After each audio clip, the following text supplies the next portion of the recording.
Good morning, friends. Today I am going to take this session on the current affairs. Guys, we people know that current affairs are going to play a very important role in the question papers. Okay, so in each and every competitive exam, we are getting the minimum 30 to 40% of current affairs. So I took this initiative to start the current affairs, guys. Okay, so the way how I am going to start the current affairs is so directly I will take this sentence like this, guys, or directly I can take the current affairs also. Oh, sorry, the multiple choice questions also. Okay, or the sometimes I will take the two or more statements that will match the following.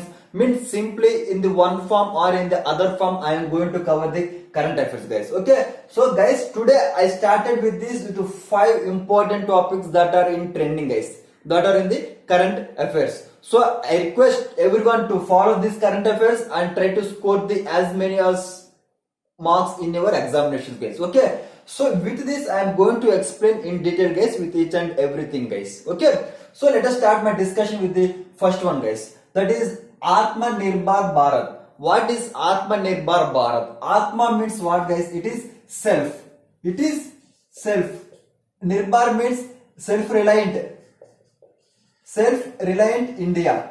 So if you see, it is Atmanirbhar Bharat, self-reliant India. As we are dependent on many products on the other countries. So we are importing a lot from other countries.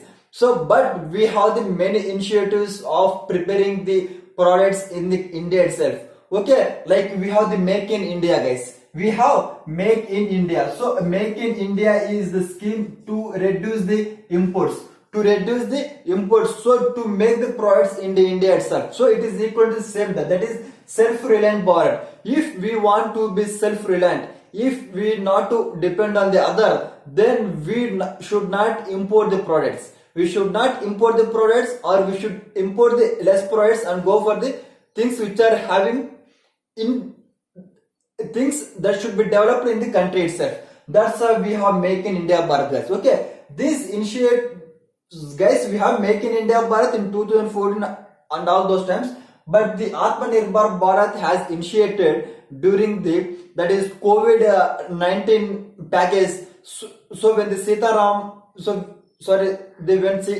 Nirmala Sitaraman announced the package of the country, then on that time they have taken the word Atmanirbhar Bharat, guys. Okay, so from that onwards we are taking this in each and every sector. So if you take the defense, so defense, manufacturing and all those things we are going to consider in this, guys. Okay, that is Atmanirbhar Bharat, self-reliant India. Means not to import the products from other country, not to import the product from the other country, but it doesn't mean that we are not make them to allow FDI, guys. We are not make them to allow FDI. Means in this FDI is allowed. FDI is allowed, means foreign direct investments that comes to from other countries. And the technology. So technology also allowed. It doesn't mean that it is only the things. Okay, so with this technology we are going to do those things in our country, guys. That is the Atmanirbhar Bharat. Okay, so I will come to the second one, guys, that is Supreme Court verdict on Hindu women's inheritance rights.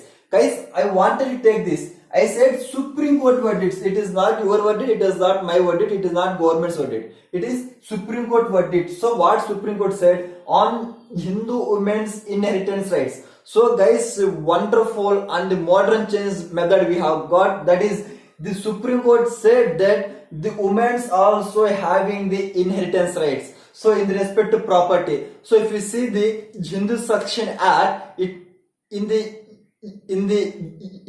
Hindu Succession Act, there will be having the property rights for only men, not women, guys. But it was amended in the year 2005, Hindu Succession Act 2005.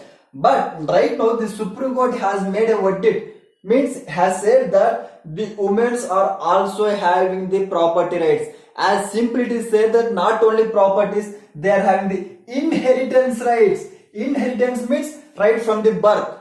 Right from the birth, they are having the equal rights on par with the men. Are having the equal rights on par with the men. That's why they said that they are on the co-persons, Co-partner. Okay, co-partner means is having the equal right on their head. That is, with the men, they are also having the equal rights. Women are also having the equal right with the men. So even though during the act, that is the amendment in the year 2005, even though if the father died, these provisions will be applicable to them, guys. So this will be having the retrospective, guys.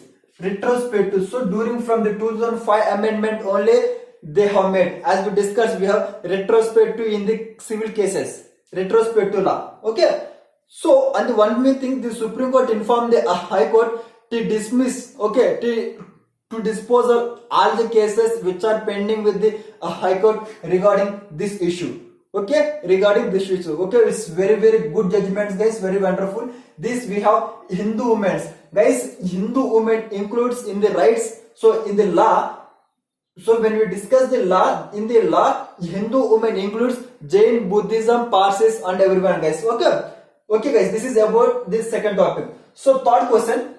So which state government launched a cyber program named E-Raksha Bandhan, guys?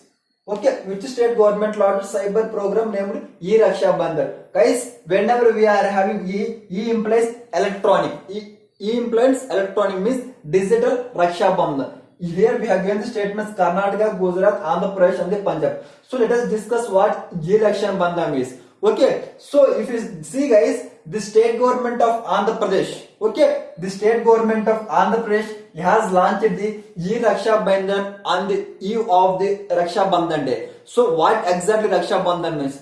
Raksha Bandhan will be celebrated as a brotherhood, guys, as a brotherhood for the sisterhood. As so during that time, Raksha Bandhan on the eve of the Raksha Bandhan, the Andhra Pradesh Chief Minister has launched the scheme, guys. This is about the cyber security, guys. This is about the online training of cyber security. Online training on cyber security. This is about the online training on the cyber security, guys. Okay. So to avail this, they have the launched by the AP state government, that is E-Raksha Bandhan. Cyber security program on cyber crimes. Because of the increase in cyber crimes, they have launched this scheme, guys, that is online training on cyber security. This is about third topic. Fourth topic, World Solar Summit ISA. So the International Solar Alliance. Guys, what do you mean by International Solar Alliance? International Solar Alliance is the alliance of the one countries which are between the tropics. So which are present between Tropic of Cancer and Tropic of Capricorn. So the other countries also can become part of this, but mainly with the tropic countries, guys. Okay, this we are having the headquarters at the Gurgaon. So now they are going to conduct World Solar Technology Summit. This is the first World Solar Technology Summit will be going to conducted by the ISA on 8th September 2020. On 8th September 2020, guys. Okay, so this includes many things they are going to discuss. They present the state of the art of technologies and also future generation technologies to improve the solar power. So online of this, we have the National Action Plan on to combat climate change. So National Action Plan on climate change, in that we are having, our country has 8 missions. In that the one of the mission is the National Solar Mission we are having, guys. National Solar Mission. So not only that one, we have many schemes regarding the solar, that is the rooftop solar energy. Okay, and all those things we are having in our issue, guys. Okay, this is the first virtual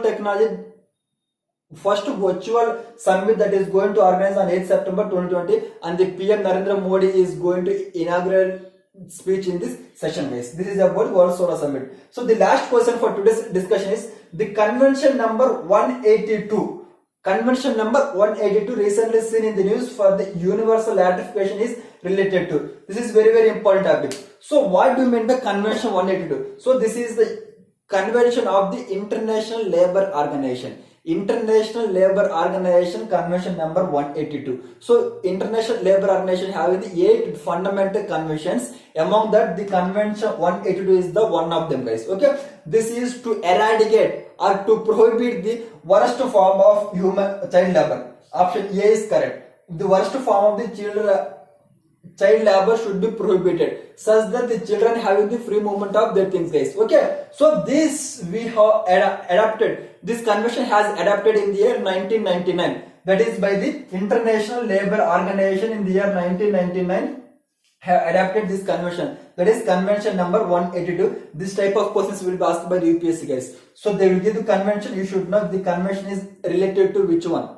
Okay, like we are having the UNSC conventions and all those things. This is about the International Labour Organization convention. This was signed in the, this convention has got in the year 1999. Okay, the 182 deals with the worst form of human labor, guys. Okay, guys, with this I am closing the sessions, guys. Okay, I will come up with the few topics in tomorrow's class. Thank you one and all.